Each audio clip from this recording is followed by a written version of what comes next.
Kingoni, kikosi cha Delta Force kimetajwa pia kama kikosi ambacho kimeingia na kumchukua rais pamoja na mkewe. Tunataka kufahamu kuhusiana na kikosi hiki kwa sababu hakitajwi sana, lakini kimetajwa kama kikosi kikubwa sana nchini Marekani ambacho kinafanya operation kali kama hizi. Tunaomba kufahamu kwa uchache kuhusiana na hilo.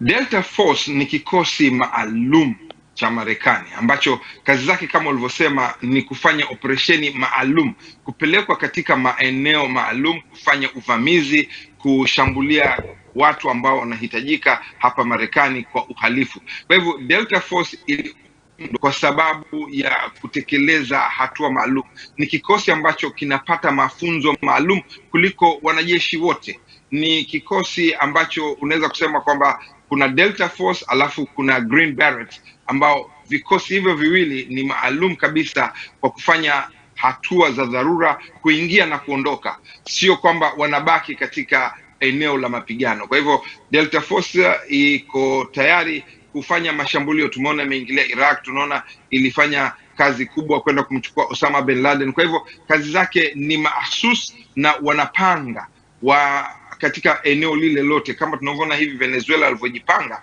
walifahamu kabisa fika namna ya kuingia mahala pa kwenda na namna ya kumpata Maduro mara moja bila ya kusababisha athari kubwa sana.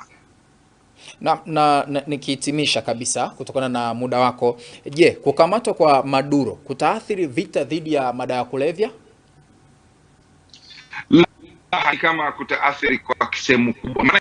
Maduro hasemekani kwamba anapeleka dawa za kulevya hapa Marekani au duniani. Inafahamika kwamba Venezuela inapeleka dawa za kulevya kule Ulaya kwa sehemu fulani, lakini nchi kubwa zinazopeleka dawa za kulevya duniani zinajulikana ni Colombia, Mexico, Ecuador na China vile na nchi nyinginezo, lakini Venezuela sio sehemu kubwa katika biashara yake.